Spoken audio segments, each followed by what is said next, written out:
na hora de eu ser chamada testemunha lá, não sei como é que fala, da promotoria, não sei, Sim. eu estava preparada, e ali eu ia falar a verdade, porque o pastor Ender, e eu fui a única missionária que aceitou. Muitos missionários foram Entendi. embora. Tá, você foi chamado pra falar contra. Mas eu ia falar a favor. Uhum. Então eu estava preparada lá no dia. E não ia mentir nada. Eu pensei assim, pastor Ender, eles estão precisando de mim, eu não vou negar o meu pastor, vou ser leal até o fim. E estava preparada para tudo. E pastor Ronald falou, cuidado, e o pessoal, meu Deus, ora aí, Brasil, meu pai. Mas entendeu? Então tem uma hora que não dá mais. Mas então você não chegou a depor, não? Não, porque antes eu estava na corte, naquele momento já tinha sido feito um acordo entre o Trump, que ele presidente na época. Sim.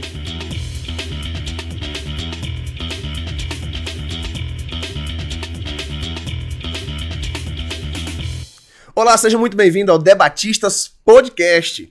Hoje nós estamos recebendo a missionária Raquel Elana e a gente vai estar falando sobre missões no contexto muçulmano. Tem até livro aqui, né? Anjos no Deserto. Anjos do Deserto, um relato autobiográfico e histórias do povo que encontrei no deserto. Raquel, se apresente um pouco te conhecer. Gente, tudo bem? É para olhar para onde primeiro? Essa câmera bem aqui. Meu nome é Raquel Elana, sou missionária pela Junta Administrativa de Missões da Convenção Batista Nacional há quase 20 anos, entre povos do Oriente Médio, povos muçulmanos do Oriente Médio. Sou membro da Primeira Igreja Batista de Brasília e sou sustentada por um grupo, né, de igrejas da Convenção Batista Nacional. E é isso. Pronto, então é isso aí. Gente, hoje nós vamos falar um pouquinho sobre isso. Um assunto que talvez você queira aprender um pouquinho mais, e a Raquel vai nos ajudar. Nesse livro aqui, ela traz relatos aqui impressionantes, e nós vamos conversar um pouquinho sobre isso, talvez desmistificar algumas coisas, né? Esse momento, a gente não vamos entrar muito nessa questão do conflito que existe hoje, entre o Hamas, né, e em Israel especificamente, mas eu acredito que esse conflito lá acaba levantando algumas questões, a gente observa nas redes sociais, talvez muita desinformação sobre o assunto, né? E talvez aqui o seu coração se aqueça um pouco mais de amor por pessoas que às vezes a gente não conhece muita cultura. Talvez por amar muito Israel, por ler a Bíblia, às vezes a gente acaba nutrindo sentimentos. Então a gente gostaria de ouvir um pouquinho. Então, primeiro ponto, né? Como surgiu o seu chamado missionário e como você chegou a trabalhar entre os muçulmanos, esse contexto muçulmano? Nasci na Convenção Batista Nacional e participava dos congressos da Juventude Batista Nacional. E uma vez, eu tinha 16 anos, o pastor Jonas Neves fez um chamado missionário num congresso da Juban. E ali eu tive um desejo no meu coração. Eu senti, nossa, isso é para mim. Nunca esqueço. Eu considero ele tipo um padrinho para mim. E a partir dali, então, eu segui a preparação do chamado missionário. Eu nasci no Rio de Janeiro, minha igreja era a Congregação da Igreja Batista do Grotão, e pastor Sebastião Siqueira, e que inclusive está aqui, a galera está aqui. E a partir dali eu fui fazer seminário, fui muito nova para o STEB, em Belo Horizonte. Depois eu escrevia cartas para o pastor Ronald, já perguntando o que eu devia fazer. Já tinha um chamado transcultural, o meu chamado foi transcultural. Eu ouvi falar da janela 10x40, ouvi falar dos povos não alcançados. E eu falei para o Senhor, se for para eu ir para um campo, eu quero trabalhar com povos não alcançados. E me apaixonei pela cultura árabe, e queria aprender o árabe. Foi uma coisa assim que Deus colocou muito especificamente no meu coração, tanto que quando eu volto para o Brasil, as pessoas acham que eu sou árabe. Na Polícia Federal, na imigração, eles acham que eu sou árabe. Meu sotaque tá melhor, mas eu voltava com sotaque muito quebrado. Não, mas você é árabe, não sei o quê. Eu sou filha de cearense, com capixaba, não tem nada de árabe, ninguém acredita. Bem brasileira. Super brasileira. Mas é isso, eu acho que foi uma identificação pela cultura. E eu falei, se é pra ir, foi uma paixão muito grande. Quero ir logo pro pior lugar. Aí eu fui pesquisar quais são os povos que nunca ouviram falar de Jesus ou que tem mais dificuldade. O mundo árabe. E aí me apaixonei pela língua. Meu irmão, ele brincava em casa, assim, com soldadinhos. A brincadeira dele era Hezbollah com Hamas, judeu, mas era a brincadeira dele. Eu falei, nossa, que interessante essa brincadeira e tal. E fui pesquisando, entendeu? Então foi identificação e paixão. Entendi. Muito bom. Nesse contexto, então, aí você se formou na Jami E qual foi a sua... Em que ano você fez a sua primeira viagem? Então você estudou, né? Você se formou em que ano na Jami? Na verdade, a Jami ainda não tinha um curso de preparo. Então, eles me enviaram para... Foi um ano depois que eles começaram com o curso de preparo, me enviaram para a Missão Antioquia, em São Paulo. Entendi. Aí eu fiz meu curso de preparo missionário lá.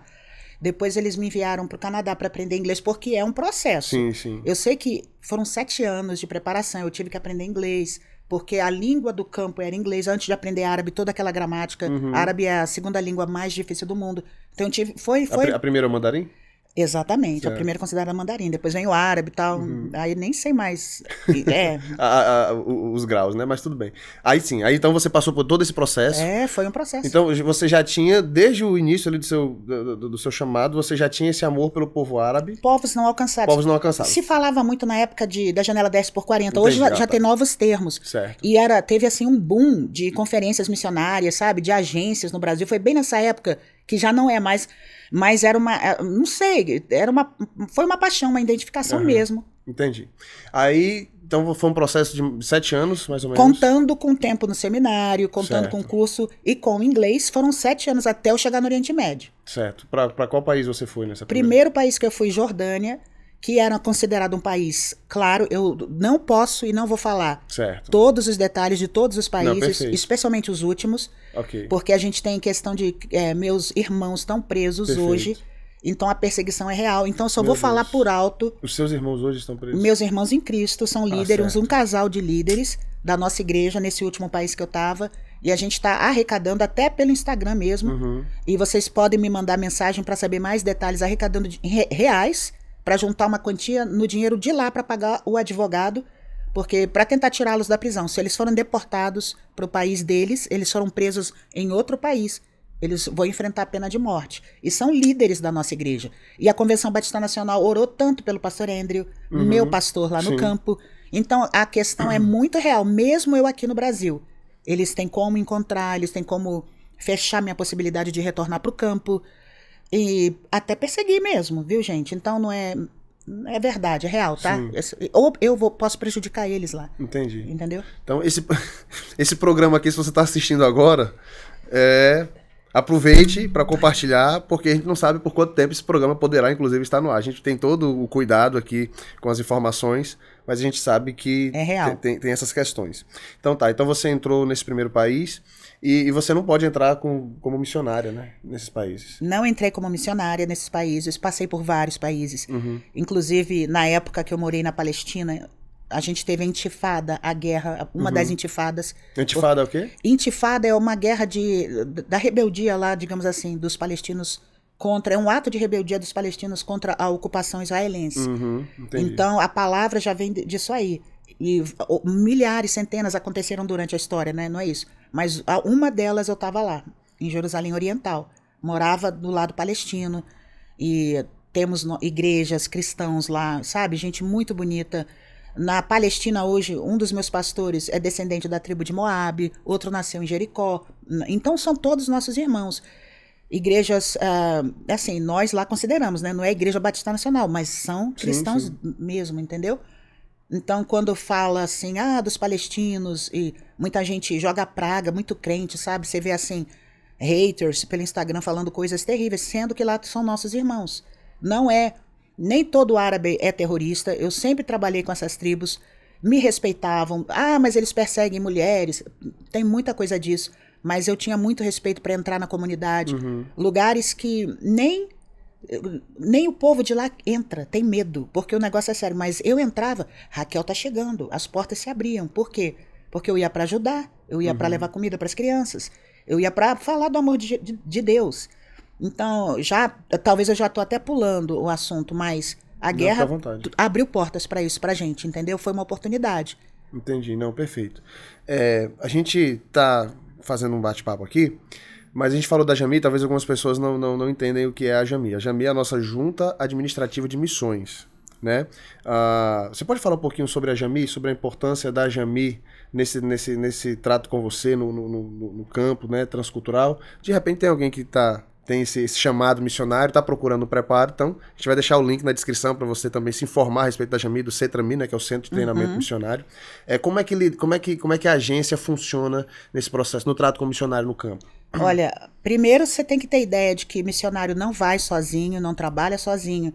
Quando eu fui, muita gente ficou com medo, porque eu fui a pioneira da Jami no Oriente Médio, e lá nesses países eu também fui pioneira. Eu fui a primeira mulher a ministrar louvor tocando violão na frente da igreja, de uma igreja árabe. Eita. Então foi um preço que eu paguei. São alguns paradigmas sendo quebrados com você ali. Mais alguns, né? Mas assim, isso no Brasil a gente nem liga, né? Não valoriza, mas pra lá foi demais. E foi por amor, e foi assim, primeiro a gente... Mas então eu tive uma equipe, uma igreja me recebendo lá. Essa logística é o mais importante pra mim. A ação mais importante da Jami é a ação logística. Se alguma coisa acontece comigo, a Jami se torna responsável de avisar, de correr atrás e de preparar o campo, né? Muita coisa que eu não posso falar, é o pastor Ronald que responde por mim. Não, tá aqui, tá lá, que tá não sei o quê, por mim e por outros missionários. E na questão de recursos, quando teve o terremoto agora, lá em fevereiro, eu estava lá, nesse país. Um grande terremoto aconteceu.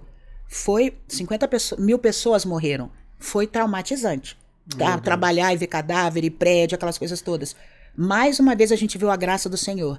As pequenas igrejas que tem lá, lotaram. Porque o povo estava com sede, o povo estava desesperado. Um momento delicado, né? Na rua, a gente parava para orar pelas pessoas, mas policial vigiando. É tenso. Aí o pessoal fala o quê? Porque missionário é doido. Mas existe uma carga muito grande sobre nós. Então, quando a gente chega, é choque cultural, é ansiedade, muita coisa. Mas o papel da Jami é cuidar do missionário. Precisa de um psicólogo, precisa de descanso. E a logística do campo, que a gente não trabalha sozinho. E só uma agência capacitada, treinada, pode fazer isso por nós. Isso não quer dizer que qualquer um pode fazer, não. Tem que ter esse know-how, né, esse conhecimento para fazer isso. Essa questão o que a gente imagina, né? Visto é das mínimas questões que envolvem tanta coisa. Né? E é traumatizante. Sim. Você ter que ir para um país que você não pode falar que você é missionária para pedir um visto. Então você abre uma estratégia. Sim. Eu já fui como estudante, já tive visto de freira. Foi uma benção na minha vida, né? Mas era a única coisa reconhecida naquela época. Entendi. Já tive... Hoje você é jornalista. Chegou a entrar em algum como jornalista? Não? Nossa, se eu fosse ia ser muito pior. Jornalista lá no Oriente, a minha cabeça... Pode. Tá. Entendi. Mas eu acho que é pior do que ser crente. Entendi. Em alguns daqueles países. E eu estava trabalhando com refugiado de guerra, na fronteira da guerra. Entendi, então... Não, se eles não querem missionário jornalista, então... Tem muito jornalista lá, mas é tudo aliado ao muito governo, perigoso. Assim. É perigoso. É muito mais perigoso. Aí eu teria que trabalhar... E é perigoso. Tá na zona da guerra, entendeu? Entendi. Não daria certo. Não. Tá, eu falei do jornalismo, daqui a pouco eu falo. Não vou pular aqui as etapas. Vamos falar do livro. Eu falei do jornalismo porque o livro que a Jami tem foi você que fez esse trabalho jornalístico, né? Temos um livro sobre a história da Jami, né? Conta muita coisa, que foi a Raquel que... por ser jornalista também saiu coletando todo esse material, muito bom. Mas vamos falar aqui desse livro. Quando você fala Anjos do Deserto, você está falando de quem? Tô falando dos muçulmanos. Dos muçulmanos. Dos muçulmanos que eu trabalhei, famílias que eu trabalhei, especialmente mulheres também, entendeu? Então, anjos no deserto, né? O deserto é lugar de sequidão, mas tá brotando vida, brota a vida de lá. É muito bonito. Inclusive, quem já foi lá na região sabe do que eu tô falando. Flores, água, tem... Conte algumas histórias pra gente aqui. Eu posso falar, deixa eu lembrar de uma, Hanan, o nome dela tá aqui, mas o nome dela foi mudado, né? E eu chamo ela de princesa árabe. Essa mulher casou com um árabe, com aquele sonho de ser rica, sabe? Naquela época que tinha novela no Brasil falando sobre os povos árabes e tal. E ela tava no Brasil, descendente de árabe, casou. E sofreu muito com essa família, e eu conto detalhadamente, porque ela não tinha filhos homens. Então, é uma pressão muito grande sobre as mulheres. Sim. O valor da mulher, em muitas tribos ainda hoje, é se ela é bonita, se ela é casada e se ela reproduz. E se ela tem filhos homens. Aí vai diminuindo, vai contando. É uma coisa assim muito triste pra gente, que na sociedade ocidental a mulher estuda, né, tem liberdade, enfim. E ela teve uns 3 ou 4 filhas mulheres e não tinha filho homem, e sofreu muito na mão da sogra. Só que nesse momento de sofrimento ela voltou para Jesus. Então é uma das histórias que eu conto. Sim. Outra história que me marcou muito é de uma jovem no hospital. Foi quando eu fui proibida de trabalhar como missionária lá. A gente teve uma ideia de visitar uma ala da pediatria de um grande hospital, porque eu comecei a trabalhar com louvor. Quando eu cheguei lá, eu só tocava Rei lá. Mas e cantava. Não, tô exagerando. Eu tô exagerando um pouco, gente. Tá. Mas hoje tá melhor do que era. Não, hoje eu já fui pra Inglaterra, já estudei, né? Agora já tá bem, né? Então Melhorou um pouquinho. Mas, assim, gente, o Natan pode muito bem falar sobre isso, sobre a presença manifesta de Deus no louvor. E eu passei um momento muito difícil lá, quando meu pai ficou doente no Brasil, e eu não podia voltar. Então eu fiz um jejum de 40 dias, e Deus se manifestou de uma forma angelical, sobrenatural sobre a minha vida. Eu comecei a ouvir anjos quando eu tocava, e Deus falou pra mim, né? Eu tô falando a minha linguagem, né? Sim, sim. Adora, porque eu não tinha uma estratégia. Eu não tinha uma estratégia de trabalho. Eu pensei que eu ia chegar lá como professora de crianças. Quando eu vi o árabe, que professora, não? Eu fui sofrer para estudar o árabe. Foi aprender. 7 anos para poder falar bem o árabe, estudando. Aí eu falei, isso não vai dar certo. Meu Deus, o que eu vou fazer? Aí ele falou, vai, adora. Comecei a cantar, morava do lado de uma mesquita. E um dia, meia-noite, estava cantando e eu ouvi um anjo do Senhor cantando comigo. E a partir dali, toda vez que eu pegava o violão, eu ouvia essas vozes. E no início eu falei, essa coisa da minha cabeça, mas não era. Comecei a cantar, começamos reunião com os missionários, conferência com os missionários, reunião nas igrejas, e todo mundo escutando. Os outros missionários luteranos, anglicanos, é porque a gente trabalha com todas as denominações, e escutando saxofone, escutando piano. Eu falei, não, Jeová, para com isso aí. Que conversa é essa? Mas eu tô falando sério. Sim, que lindo, maravilhoso. Falei, tudo bem, senhor, mas e para os muçulmanos? Era para cantar para os muçulmanos, mas que ambiente? Aí alguém chegou até mim, vamos lá no hospital. Só que tudo é proibido, não tem, né? Não pode fazer isso. Aí inventamos aquele jaleco de médico e falei, vamos embora, vamos entrar como voluntários, doutores da alegria, mas a gente queria cantar. Tinha uma missionária britânica, uma missionária holandesa, ela tocava flauta transversal, a outra ficava cantando e eu com violão.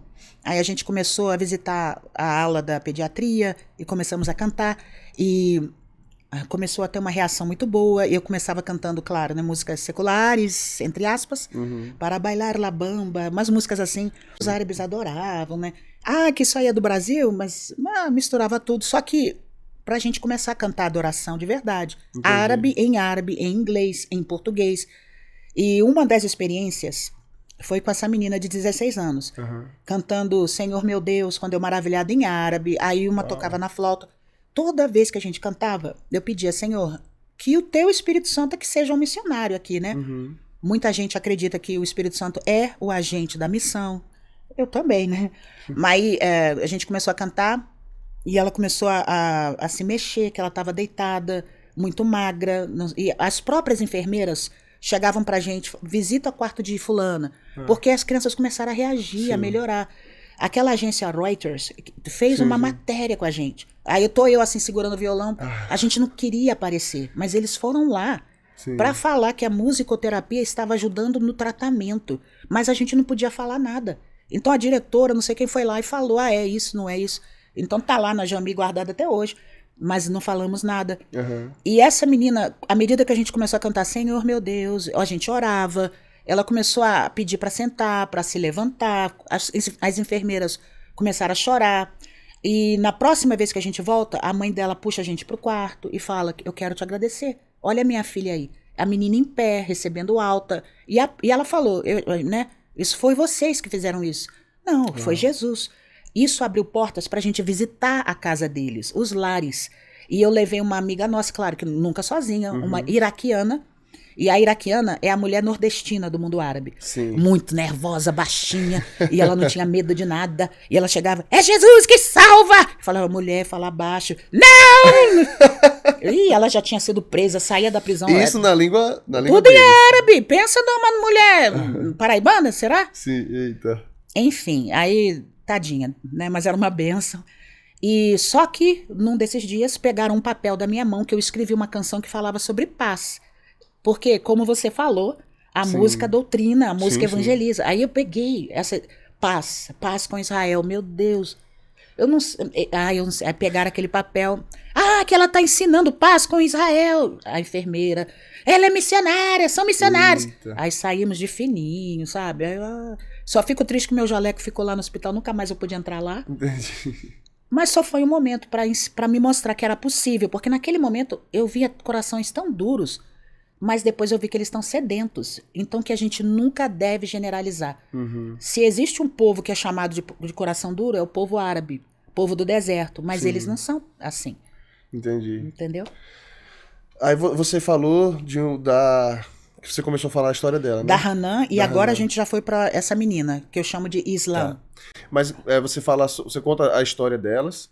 Eu li algumas poucas histórias, mas no decorrer desse livro você vai colocando a sua experiência pessoal com eles. Misturo como se fosse um pouco de biografia com testemunhos.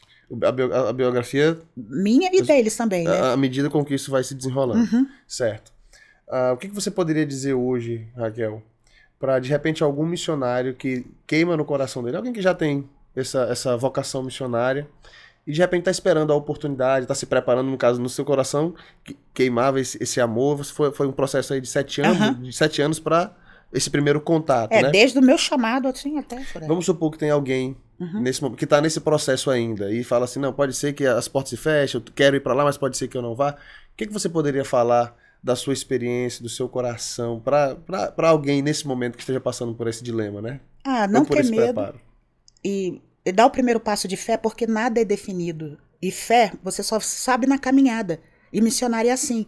Se alguém falasse para mim que eu ia ganhar um prêmio no Canadá por ser a melhor aluna da universidade pela língua inglesa, eu ganhei um prêmio. Uau. Mas eu sofri demais. Eu tive um grande choque cultural. E aprender língua, você tem que ter uma disciplina terrível. E lá fora, eu não saberia. Se alguém falasse para mim, você vai falar 5 ou 4 línguas, eu não acreditaria. Há muito tempo atrás, você entende? É tudo na caminhada e tem que ter fé. E não fica parado esperando. Não fica paralisado. Anda. Porque de repente você tá assim, eu tenho um sonho. Começou bem, tenho um sonho. Pelo quê? Esse povo aqui tá no meu coração, mas é tão difícil. Não é difícil. Só que dá o primeiro passo, te aconselho a buscar a Jami, porque você vai precisar desse apoio de conhecimento, de agência. É o que eu posso falar. Dá o primeiro passo. Até em termos de... O projeto missionário transcultural é caro. Você sabe disso. A moeda é dólar, é euro, não adianta. Eu precisava de 20 mil reais para mexer com os refugiados durante 6 meses. No meu primeiro início lá. Eu não tinha 20 mil reais. Eu fui sem nada. Eu cruzei o Jordão sem nada. Eu falei, meu Deus, o povo chegando da guerra, aquele povo todo com fome, eu não tinha nada. Deus me indicou, né? Me levou para uma igreja. E o melhor, toda vez que eu mandava pedidos pro Brasil, gente, eu preciso de 2 cestas básicas para amanhã. Meu Deus, eu preciso comprar leite amanhã. O dinheiro chegava na conta e eu levava, eu brincava. Era terrível. A minha parceira de trabalho era uma coreana. Eu cheguei para ela e falei, vem para cá, você vai colocar a mão no caixa eletrônico aqui do banco, lá na fronteira. E o dinheiro vai sair. E ela era uma presbiteriana bem crentona, assim, né? Sim. Você, brasileira louca, não é assim que você faz as coisas? Tem que ter orçamento? Não é assim não, Raquel. Falei, minha filha, põe essa mão que esse dinheiro vai sair. Ela orava, eu orava, pagamos o mico lá e o dinheiro saía. Eita. 200 dinários todo dia. Era tudo que eu precisava. Nunca faltou. Então, Peraí, me conta essa experiência direito aí. o negócio foi Peraí, engraçado. isso aqui funcionava no mundo árabe, pessoal. É algo forte isso aí. Aí tinha uma irmã que falava assim, brasileira louca, não faz isso. Gente, mas eu vou contar, mas calma lá. Muita coisa que acontece no campo missionário, parece que Deus deixa, né? Sim, é uma coisa, é diferenciado, né? É diferenciado, por isso que até estava conversando com você falando, né? Tem homens e mulheres, títulos, vocação, sim. essa coisa. Mas no campo não tem isso. Eu sou pastora, missionária, oradora, enfermeira, Faz de mãe, tudo lá. psicóloga, entendeu? Então, para mim, e para muitos missionários, a gente não tem essas coisas. E os milagres também acontecem. Então, vou começar do início. Tá. No início da guerra, eu fui chamada para ir lá para a fronteira da Síria, e bomba, e aquelas coisas, aquelas fotos que você via Sim. de milhares de pessoas cruzando fronteiras, sabe? Aqueles Sim, refugiados. E eles chegavam com fome e não tinham onde morar, ia para o campo. Por quê? Porque a guerra, eles não tinham como carregar a casa, ouro, as coisas deles e tal. Então, a estratégia, entre aspas, nosso trabalho era levar comida, comprar leite, comprar fralda. E eles vinham pelas ruas da cidade, a cidade pequena na fronteira, a gente, né? Me ajuda, me visita e não sei o quê. Então, olha aqui, estratégia, por um lado, para entrar nos lares. Moravam em barracões. E no início eu precisava de dinheiro. Quando eu cruzei a fronteira, eu não tinha o orçamento de um projeto, como missionários têm hoje. Eu cheguei lá, eu só estava com dinheiro do meu sustento e olhe lá. E na fronteira, era uma igreja que recebia muitas doações e tal, mas eu tinha que comprar comida. Eu que eu digo os missionários. Sim. Aí a minha companheira de trabalho era uma doutora, não, o marido dela era médico e ela era, não sei se era professora, não sei. O marido dela tinha uma clínica na Coreia e eles venderam tudo para virar missionário. Então tudo deles era muito controlado, era de uma denominação mais conservadora. E eu falava, Baracá, amanhã a gente começa, vamos tentar, mas eu não tenho dinheiro. Você tem dinheiro para comprar? Não, eu não tenho dinheiro porque eu não é assim, que eu não sei o quê. Tá bom. Aí eu falei pra ela, bom, então vamos chegar, vai pra casa, vai orar, porque a gente vai fazer isso pela fé. Não, mas não é pela fé, eu não sei, que fé? Você tem que ter o orçamento. Eu falava, mas irmã, brasileiro vai dar certo, a gente crê em Deus pela fé, vai na minha. Tipo assim, sabe, ela ria, chorava, era uma benção. Enfim, aí eu fui pra casa, escrevi lá no Facebook, usava muito o Facebook, hoje eu nem uso tanto. Sim. Falava, gente, amanhã eu tô indo visitar tantas famílias, cada família tem 7 filhos, 10 filhos, é tanta lata de leite. E o início... Ou seja, você fazia uma certa mobilização nas redes sociais para que isso chegasse. Sim. Vamos lá, não brotava esse dinheiro, tá? Acreditamos que todos os dias fazia... Não, mas no início eu não sabia se ia brotar, né? Não, sim, mas eu falo, mas de alguma forma eram pessoas que Deus estava tocando no coração. Claro, né? claro. Gente, lógico. Porque às vezes tem gente que tá pensando assim, não, Deus tá fazendo o dinheiro brotar lá. Provavelmente, eu acredito que seja assim, Deus tocou no coração de pessoas que fazia com que esse depósito chegasse lá, você orava e o dinheiro saía. Só que no início nem eu sabia que eu ia pra lá. Como isso estava acontecendo? E se ia acontecer. Porque eu tô me sentindo incrédulo aqui, falando. Mais ou menos. Vamos ver até o final se vai dar certo isso. Aí eu colocava assim o cartão. Imagina uma cidade na beira da guerra, um caixa rápido do lado, um caixinha rápido que eu não via saldo, não sabia de nada. Meu Deus. E eu falei pra ela, ora aí, filha. Mas eu também fui terrível. Eu sabia que ela era daquele jeito. Eu falei, você vai colocar a mão no caixa e vai orar. Gente, perdão, mas eu fiz isso.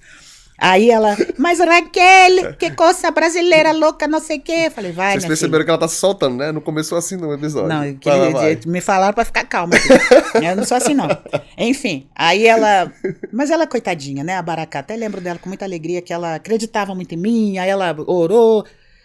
E eu também, eu te confesso, eu não sabia se tinha dinheiro. Eu não sabia se o povo tinha atendido. Eu tava do outro lado do mundo. Eu não vi nada no Facebook.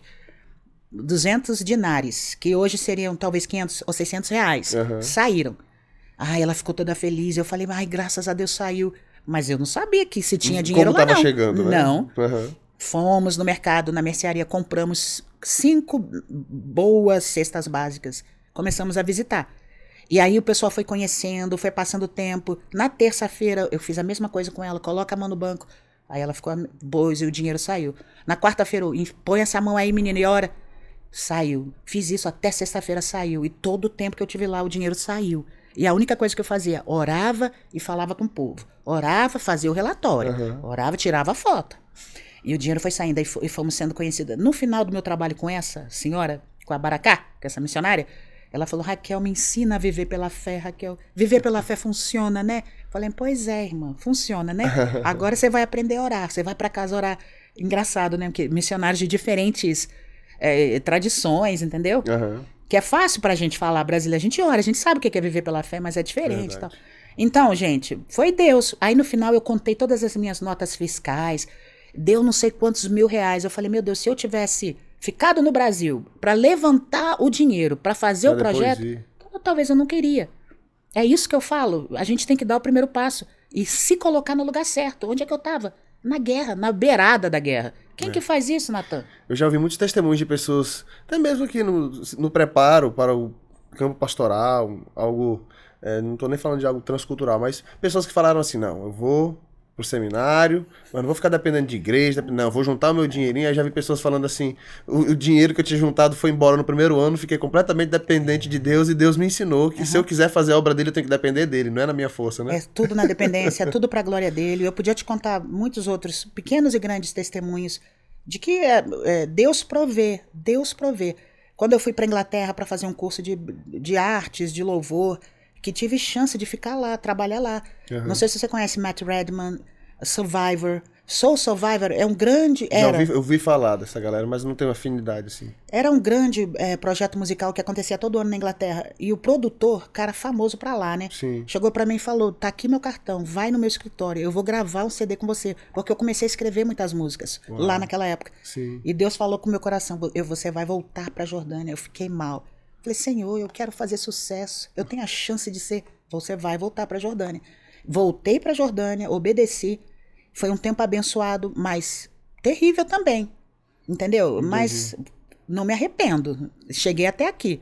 Entendi. A igreja, Deus fez coisas maravilhosas naquela igreja. Como eu te falei, eu fui a primeira mulher e depois de mim abriu-se caminhos. E quando eu vim embora, o pastor falou para mim, Raquel, o árabe, né? O durão lá. Sim. Raquel, a minha igreja era uma quando você chegou. E a minha igreja hoje é outra coisa. Glória a Deus. Eu falei, glória para o Senhor. Uau, mas também maravilha. eu falei para ele, chega, né, pastor? Agora me dá um tempo, eu vou pro Brasil um pouquinho. Pronto, então como é que tá agora a sua perspectiva, o seu ministério, como tá funcionando hoje, os próximos passos aí, como é que tá? Como que as pessoas podem se envolver, né, no trabalho ministerial que você tem desenvolvido? Eu ainda funciono como uma ponte para a igreja lá, nessa questão dos refugiados cristãos que estão presos nesse país. Então, o pessoal pode me procurar se quiser ajuda. Em termos de definição de próximo projeto, eu ainda não posso falar. Ok. Porque eu perdi meu visto, eu fui chamada pelo governo lá para testemunhar contra o pastor Andrew. Então, a minha vida foi toda confiscada. E não fui presa, nada disso aconteceu, mas é um risco muito grande. Entendi. Toda vez que eu atravesso a imigração, e essa ansiedade me fez muito mal, porque eu não sei mentir, eu não sou missionária não, eu tô aqui passeando. Como assim? Não tem como. É algo muito complicado, né? Quantos anos você tá passeando aqui trabalhando naquela igreja, minha filha? Entendeu? Deixa eu aproveitar esse gancho antes da gente prosseguir.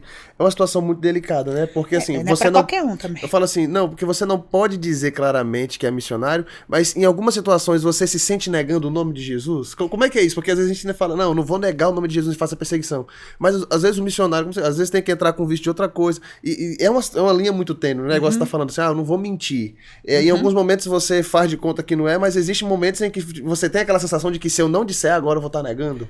Eu nunca passei por isso e eu sempre me preparei para falar a verdade no momento certo. Por exemplo, na hora de eu ser chamada testemunha lá, não sei como é que fala, da promotoria, não sei. Eu estava preparada e ali eu ia falar a verdade, porque o pastor Andrew, e eu fui a única missionária que aceitou. Muitos missionários foram embora. Tá, você foi chamada para falar contra. Mas eu ia falar a favor. Então eu estava preparada lá no dia. E eu não ia mentir nada, porque nem ele mentiu. Eu pensei assim, pastor Andrew, eles estão precisando de mim, eu não vou negar o meu pastor, vou ser leal até o fim. E estava preparada para tudo. E pastor Ronald falou, cuidado, e o pessoal, meu Deus, ora aí, Brasil, meu pai. Mas entendeu? Então tem uma hora que não dá mais. Tanto que eu não quero voltar, porque agora já não dá mais. Agora não tem mais para esconder nada. Então, e nem tenho como tentar um novo visto, então já me desgastou demais. Mas então você não chegou a depor, não? Não, porque antes eu estava na corte, naquele momento já tinha sido feito um acordo entre o Trump, e aí já tinha resolvido essa questão.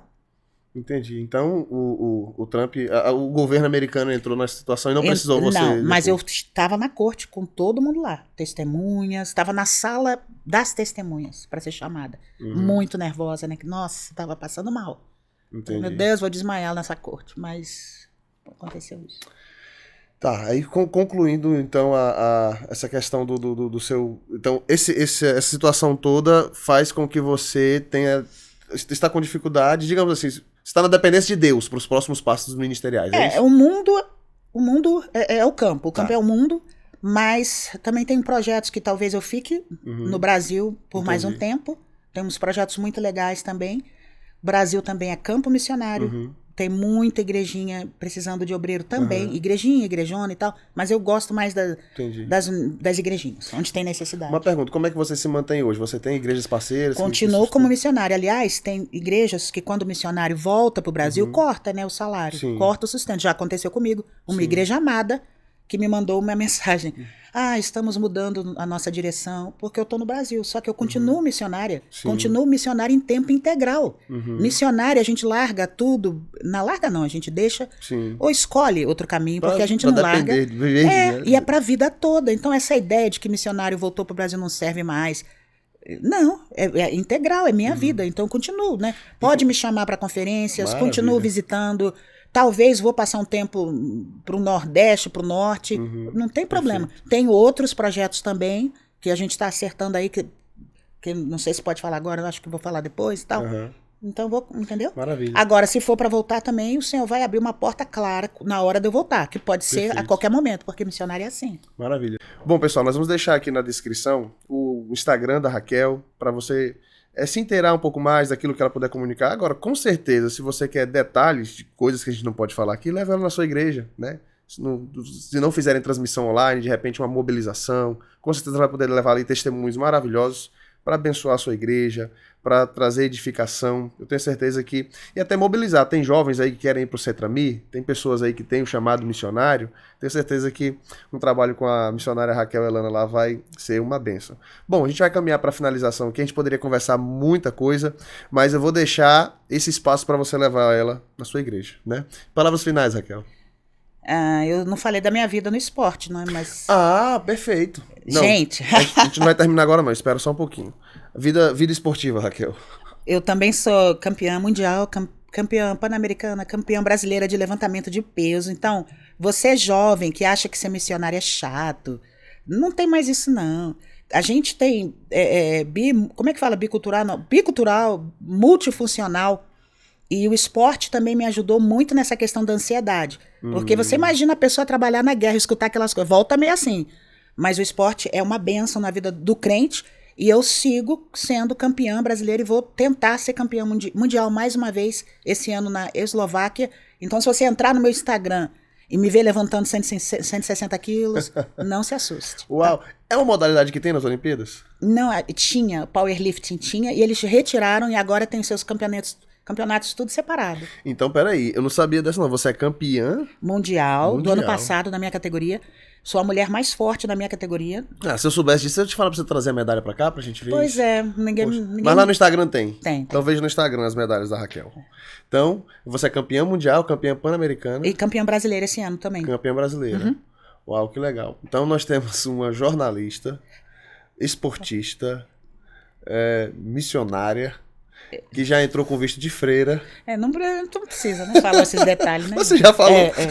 É por isso que eu passo extra e falo, cuidado, né? Cuidado com ela. Gente, mas é luta, não. Eu também sou faixa branca do jiu-jitsu, mas eu... Só um detalhe. É muita coisa. Bom, se você for pro Instagram, você vai conhecer um pouco mais da Raquel, e você vai ver que missionário é legal, gente. Ser missionário é legal. A Raquel é super divertida, isso é muito legal. Ela falou aqui do pastor Esdras. O pastor Esdras é quem faz é o secretário executivo da CBN e que sempre faz aqui a triagem dos programas dos debatistas. Ela mencionou o pastor Ronald agora há pouco, que é o secretário executivo da nossa junta administrativa de missões. Quer conhecer um pouquinho mais a gente? Se inscreva no canal. Quer conhecer um pouquinho mais da Jami? Se inscreva no canal da Jami, acesse o site da Jami e siga a Raquel Elana no Instagram. Tem o YouTube também, Raquel?